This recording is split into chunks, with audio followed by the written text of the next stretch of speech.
Perkenalkan, nama saya Anggun Kaula Atika Harahap, peserta latihan dasar CPNS Pemerintah Provinsi Sumatera Barat, golongan 2, Angkatan 9, kelompok 2. Pada kesempatan kali ini, saya akan menjelaskan materi 1, yaitu isu-isu strategis kontemporer negara Republik Indonesia. Isu-isu kontemporer adalah suatu pokok persoalan yang terjadi di masa sekarang atau yang menjadi trending topik pada saat ini. Jadi, solusi penyelesaiannya harus sesuai dengan masa sekarang.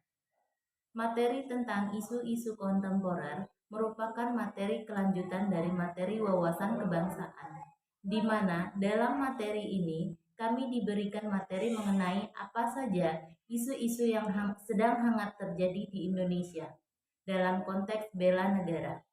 Isu yang diangkat ada 3, yaitu 1. Revolusi 4.0 dalam pelayanan pendidikan. Yang kedua, bahaya radikalisme. Yang ketiga, darurat narkoba.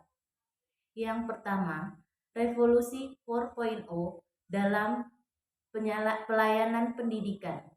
Membahas tentang perubahan-perubahan yang begitu cepat dari tenaga manusia sebagai pekerja menjadi mesin yang menjadi pekerja di masa sekarang. Contohnya, pada dahulu kala kita belajar secara langsung atau tatap muka.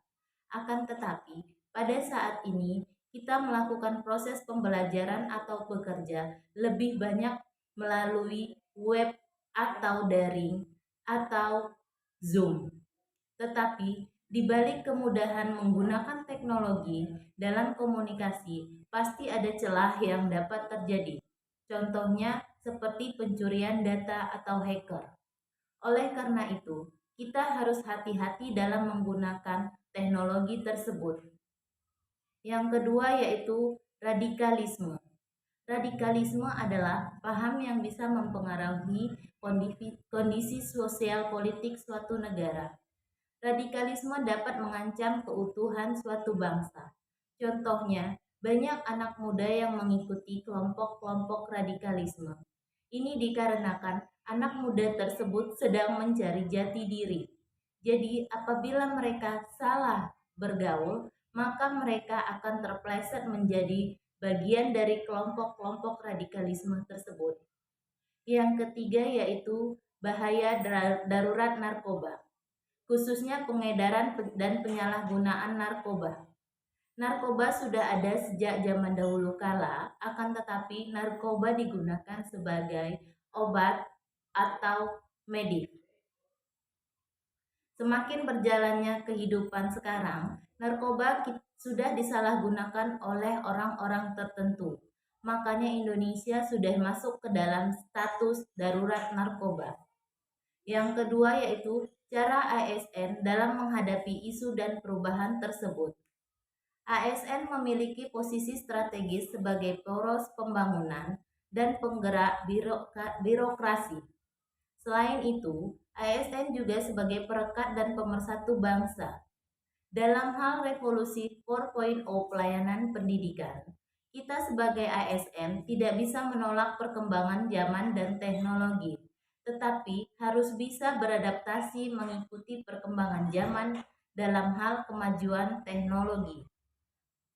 Kita sebagai ASN juga harus memiliki komitmen kebangsaan dan persatuan bangsa sebagaimana yang tertuang dalam Undang-Undang Dasar 1945 dan juga Pancasila. Kita sebagai ASN harus membangun komunikasi dan koordinasi yang intensif dengan pemerintah pusat maupun daerah dalam upaya membangun komunikasi yang efektif untuk mewujudkan birokrasi yang bebas dari paham radikalisme. Kini telah hadir aplikasi ASN No Radikal. Aplikasi ini berperan sebagai media pengawasan dan diskusi antara pimpinan dan kepala daerah dalam penanganan ASN yang terpengaruh radikalisme. ASN harus berupaya menciptakan lingkungan yang sehat, aman saat bekerja, terutama lingkungan yang bebas dari narkoba. Sebagai ASN, kita harus mengantisipasi dan saling mengingatkan tentang bahaya narkoba. ASN harus memiliki kepribadian yang tangguh dan bertanggung jawab kepada diri sendiri dan juga orang lain yang bisa membantu seseorang siap menghadapi tantangan termasuk menolak penyalahgunaan narkoba. Kita juga sebagai ASN jangan menutup mata atas kejadian-kejadian yang terjadi di sekitar lingkungan rumah, lingkungan kerja, dan juga harus turut membantu pemerintah dalam menjaga kedaulatan negara. Yang ketiga, teknik menepis isu dengan USG. Dari isu-isu yang telah saya jabarkan di atas, bahwa isu darurat narkoba merupakan isu yang paling urgensi pada saat sekarang. Karena Indonesia sudah masuk ke dalam status darurat narkoba, di mana para pengguna narkoba itu terdiri dari para remaja hingga dewasa, kalangan ekonomi menengah ke atas, hingga public figure. Yang kedua yaitu isu 4.0 dalam layanan pendidikan. Dan yang terakhir yaitu bahaya radikalisme. Terima kasih.